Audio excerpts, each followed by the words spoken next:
नमस्कार दोस्तों, आज हम पहुंचे हैं श्यामली थाना क्षेत्र के गांव पिंडौरा में।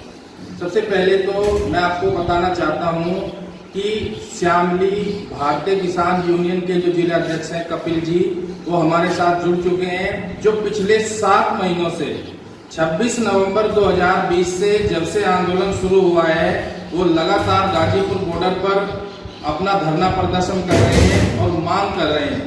लेकिन जैसे जैसे आंदोलन में मोड़ आया, 26 जनवरी को जब लाल किले पर हिंसा हुई, तमाम जो संगठन थे, जैसे भानुगुप्त का संगठन था, भानुगुप्त जो संगठन है भानु प्रताप सिंह का, और जो बीएम सिंह है जो किसान नेता है, मजदूर संघ से बिलोंग करते हैं, वो अपना आंदोलन छोड़कर भाग गए।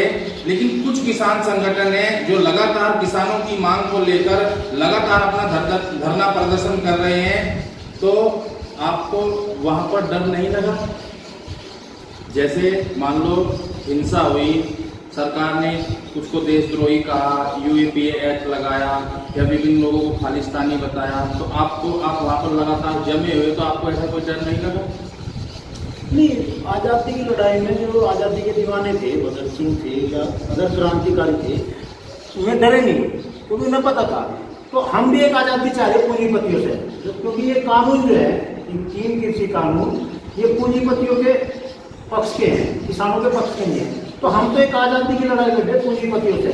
डर नाम की चीज़ हमने तैयार नहीं। रही बात हमें खालिस्तानी, पाकिस्तानी या भाई देशद्रोही कहना, तो उनका काम है। जो हमारा विपक्ष है, आज के टाइम सरकार और ये पूंजीपति हमारा विपक्ष है, वे कहेंगे, बदनाम करवाएंगे।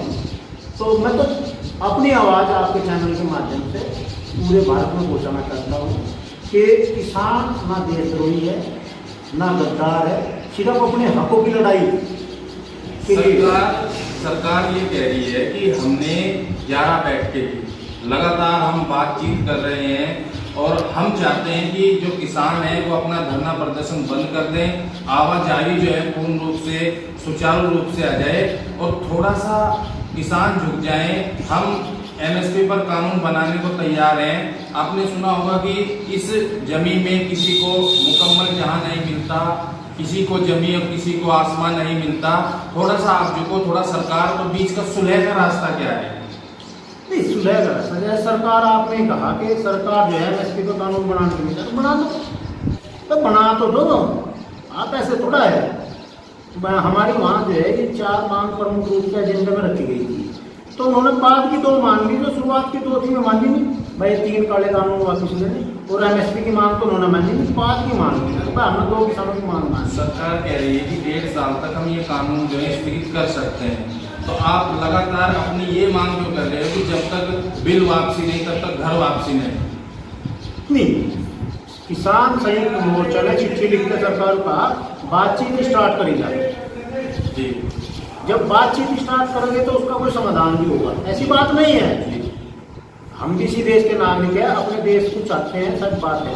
पर सरकार क्या बदनाम करने पे अंदर मीटिंग में कुछ करती है, बाहर कुछ कहती है। सरकार के सामने सब पहलू रखे। सरकार 36 संशोधन करने को तैयार है। जब किसी बिल में 36 संशोधन हो जाएंगे, उससे अच्छा तो जो है उसे भाई रद्द ही कर दे। हम मांग जो रखी भाई, जब आप 36 संशोधन कर दे तो इस बिल को रद्द करने में क्या दिक्कत है? उत्तर प्रदेश के जो मुख्यमंत्री हैं योगी आदित्यनाथ जी, उनका मैं एक दिन बयान देख रहा था कि जब से 2017 में मेरी सरकार आई है, तब से उत्तर प्रदेश में राम राज्य हो गया है। राम राज्य का मतलब ये है कि जो मतलब जितने भी नर नारी हैं, जितने भी सबको यहाँ पर उदार हो रहे हैं, सबको किसान जो है उनको एमएसपी पर दाम मिल रहा है, उनको गन्ने का पेमेंट मिल रहा है, उनका जो खाद्यान्न है वो सही बिक रहा है, बाजार कीमत उनको अच्छी मिल रही है। तो आपको क्या लगता है कि उत्तर प्रदेश के मुख्यमंत्री जो योगी आदित्यनाथ जी हैं, वो काम किसानों के हित में जो फैसले ले रहे हैं वो सकारात्मक ले रहे हैं, नकारात्मक ले रहे हैं? पहली तो बात मैं कहूँगा, आपने जो कहा कि राम राज्य, अब राम के सुनहरी ट्रस्ट में लूट कर ली उन्होंने, तो राम राज्य का तो कोई मतलब नहीं बैठता। अकबर राम राज्य कह रहे, राम राज्य है, बिल्कुल नहीं। आपका दूसरा सवाल जो है, अब भाई वो किसानों के लिए कर रही है। मैं आपको बताना चाहूँ, इतना गन्ना भुगतान देश में नहीं, पूरे विश्व में कहीं नहीं होगा जितना हमारे प्रदेश में है। लगभग 20,000 करोड़। और हमारे शामली जिले का, जिस जिले में हम बैठे, जिस धर्मभूमि पर हम बैठे, यहाँ का 811 करोड़ रुपए गन्ना बकाया भुगतान इस सीजन का है। तो कहाँ आप सुनो, गेहूं की खरीद में ले लो, गेहूं की खरीद में गेहूं ये पुरानी खरीद पा रहे, वहां लाइन लगी 20-20 ट्रॉली खरीद है, उसमें जो है 4-4 दिन में नंबर आवे, 300 कुंटल से ऊपर खरीद नहीं हो सकते। ये कहाँ से, ये तानाशाही है। अब से पहले भी खरीद होती, कितना भी गेहूं ले गया बेचिए।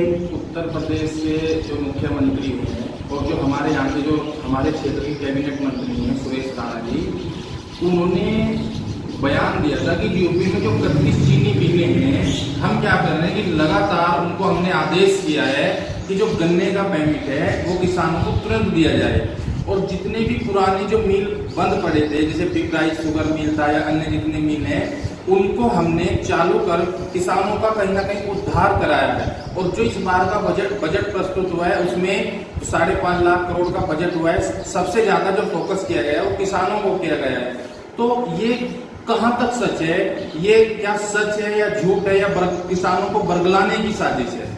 ये घोषणा करते हैं 20 लाख करोड़ की उन्होंने घोषणा करी थी पिछले कोरोना काल में, कहीं मिला? उसमें से उन्होंने लगभग जो आरटीआई से बुलाया 2.5 लाख करोड़ खर्च करा। अब ये वहाँ विधानसभा में क्या घोषणा करवा रहे हैं मंत्री जी, उसका यहाँ से क्या मतलब है? ग्राउंड पे क्या है? ग्राउंड पे गन्ना भुगतान नहीं है, ग्राउंड पे जो है गेहूं का पेमेंट 1-2 महीने बाद आ रहा, जो गेहूं खरीदा होगी उसका 2 महीने बाद भुगतान हो रहा।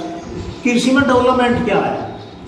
कोई धरातल पर डेवलपमेंट नहीं है, सिर्फ होगा तो इनकी घोषणाओं में, इससे ज्यादा कुछ नहीं है।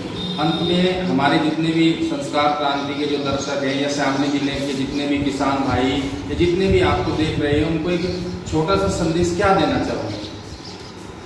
मैं यही संदेश देना चाहूँगा, आज की स्थिति में जो हमारे देश की स्थिति है, तानाशाही सरकार है, किसान 7 महीने से वहाँ आंदोलन कर रहा, तो मैं अपने देश के किसानों से यही कहना चाहूँगा, आज ये हमारे फसलों के रेट की लड़ाई नहीं है, ये आने वाले नस्लों की भी लड़ाई है। उन्हें हम क्या जवाब देंगे? वो कहेंगे जब ये कानून बने थे तो आपने क्या किया, आप क्यों चुप रहे, आप लड़ाई या बीच में छोड़ कर क्यों आएंगे? या किसी चंद लोगों की लड़ाई नहीं है, पूरे देश की है। बाकी जैसे आपने वहाँ पर जैसे कि फसल और नस्ल पर आ चाहेंगे तो दे देंगे कुर्बानी, जिंदाबाद जवानी, इसका मतलब ये बिल्कुल सही है? बिल्कुल सही है, बिल्कुल सही है। किसान जो है अपने हकों के लिए मरने से भी पीछे नहीं हटेगा, चाहे जान चली जाएगी, पर अपना जो जहान है, जो अपनी खेती बाड़ी है, उसे नहीं देगा। तो मेरा यही मतलब है, तो सभी किसान भाई वहाँ पहुंचे, उस आंदोलन को मजबूत करें, इनके बहकावे में ना आए, ये झूठी घोषणाएं करते हैं, करते कुछ नहीं है।